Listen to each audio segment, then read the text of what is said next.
মৰমৰ ছাত্ৰ ছাত্ৰীসকল এইটো আছে চলকটো পৃথক কৰোঁতে কি কি স্তৰৰ মাজেদি যায় এইটো কেইবা প্ৰকাৰেও কৰিব পাৰি মই তোমালোকক দেখুৱাই দিছোঁ এইটোক কয় সমাধান চিন x + 5 আছিলে গতিকে এই 5টো অতৰাবৰ কাৰণে ইয়াত -5 দিলোঁ আৰু ইয়াতো মই -5 দিম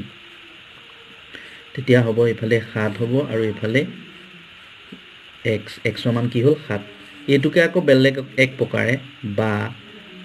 নতুন পদ্ধতি এটা আছে মানে নতুন মানে এইটো প্ৰক্ৰিয়াত সহজ পাবা তোমালোকে এইটোটো কৰিব পাৰা এইটো আমাক মানে কিতাপত যেনেকৈ দিছে যে কি কি স্তৰৰ মাজেদি সেইকাৰণে এইটো দেখুৱাইছে এই সমাধানটো যেতিয়া তুমি বেছিকৈ পাৰিবা শ্বৰ্ট টাইপত কৰিব পাৰিবা এনেকৈ এইটো এইফালে চাবা সদায় এইফালে অজ্ঞাত ৰাশিটো থাকি যাব x আৰু এইফালে থাকিলে কি এই +5টো সদায় এইফালে গুচি যাব তেতিয়া 12 আছে +5 এইফালে আহিলে -5 হ'ল 7 এইটো এটা সমাধান ঠিক তেনেকৈ মই তোমালোকক অকণমান টান অংকলৈ গুচি গৈছোঁ মানে তোমালোকে এতিয়া ভগ্নাংশলৈ যোৱা যেনিবা এটা অংক মই 2 নম্বৰ অনুশীলনীটোত তুমি বাকী অংকখিনি কৰিব পাৰিবা এনেকৈ তুমি অংকখিনি কৰিব পাৰিবা এই অংকটো চোৱাচোন অকণমান তোমালোকে ভগ্নাংশ দেখিলে কেনেকৈ কৰিবা টান বুলি কেতিয়াও নাভাবিবা যিকোনো অংক সদায় ইজি তুমি প্ৰথম বস্তুটো টান বুলি ভাবিলে আৰু কৰিব নোৱাৰিবা এতিয়া চোৱা ইয়াৰ পৰা +5টো মই প্ৰথম অতৰাব লাগে 2x / 3 +5 -5 এইফালেও তুমি -5 দিয়া এইফালে তেতিয়া কিমান হ'ল 2 ইমপ্লাইজ এইফালে আছে 2x / 3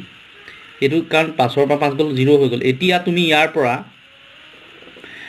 পৰা এতিয়া তুমি সমাধান কৰিবলৈ হ'লে প্ৰথমতে তুমি ধৰা 3টো আঁতৰাব লাগে 3টো আঁতৰাবৰ কাৰণে কি কৰিবা ইয়াত এটা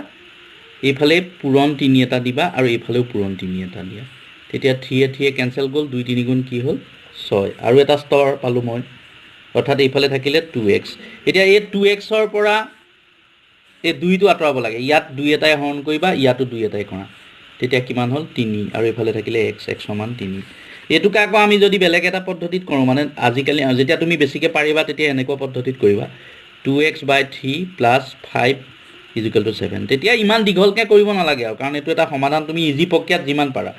2x / 3 এইফালে আছিলে 7 +5টো এইফালে গুচি গ'ল -5 7ৰ 5 গ'ল থাকিল 2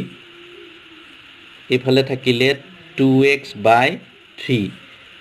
এতিয়া ইয়াৰ তলত একো নাই মানে একেটা আছে বুলি ধৰি ল'ব পাৰা এতিয়া এনেকুৱা ক্ৰছ কৰিবা এইটো মই কাষত এইফালে কৰি দিছোঁ 2xৰ লগত 1 কৰিলে হ'ব 2x আৰু এইফালে 3 2 গুণ 6 অৰ্থাৎ এতিয়া তুমি ইয়াত পাত 2টো ইয়াৰ লগত পূৰণ হৈ আছে 2টো পূৰণ মানে ইফালে গুচি গ'লে ই হৰণ হৈ যায় 6/2 = 3 একে উত্তৰ ওলাইছে এনেকৈ তুমি কৰিব পাৰা